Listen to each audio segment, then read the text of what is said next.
আমাকে দেখতে ইচ্ছা করে, সবাইকে দেখতে ইচ্ছা করে, কারণ এখন তার কাউরে দেখতে পারি না।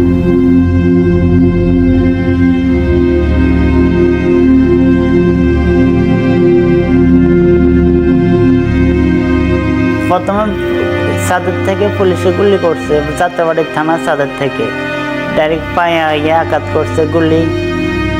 ওইখানে পায়ে গুলি খাওয়ার পরে তো আমি 1 ঘন্টা প্রায় 20 মিনিট পায়ে গুলি খাওয়ার পরে পড়ে রয়েছি, কারণ ওইখানে ওই জায়গায় তখন কেউ ছিল না যে আমার উড়ে নিয়ে যাবে, ওই কোনো লোক ছিল না, সব পুলিশ আর ছাত্রলীগের পোলাপাইন ছিল।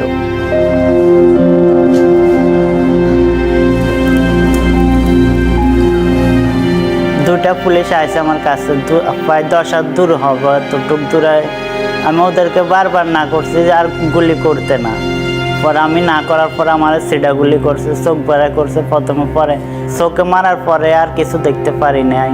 পরে একটা আঙ্গুল দিয়ে দেখি যে 2টা দাঁত পড়ে গেছে, দাঁত ভাঙ্গি, দাঁতের গালে দিয়ে রক্ত, মুখ টুক সব ভাসি গেছে রক্ততে।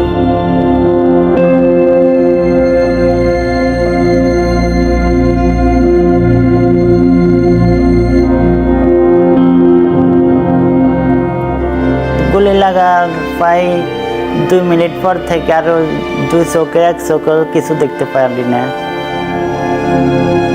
এটার ভিতরে 5টা, এটার ভিতরে 4টা বাইর করছে, এটার ভিতরে 5টা থেকে 4টা বাইর করছে, একটা রয়ে গেছে। 2 চোখে তো 1 চোখেও দেখতে পারিনি, এটা সম্ভব না। ডাক্তার এটা বলছে, কিছুটা ট্রিটমেন্ট করছে, করার পরে তারপরেও অতটুকু ইস্যু দেয় নাই যে দেখবো কিনা।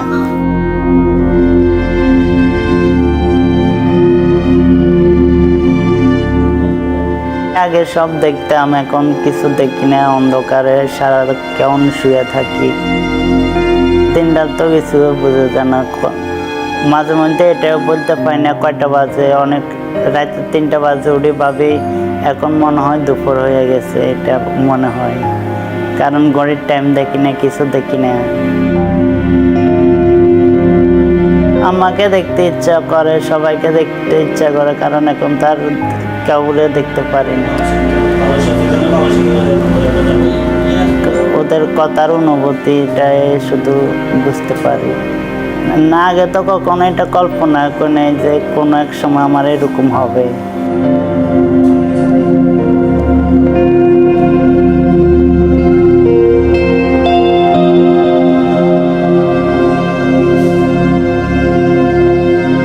স্বপ্ন নিয়ে গেছি, কারণ একটা সরকার অনেক দিন দেশে আছে, তারপরে যাই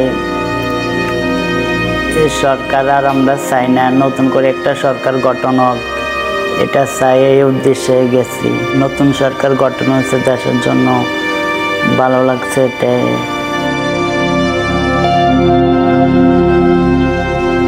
এখন তো আমার এই অবস্থা, আমার ছোট ভাই আছে, আমার বড় 2 ভাইয়েরও সংসার আছে, তো জানি না ভবিষ্যতে আমার দিনটা কিভাবে যাইব, কি হবে।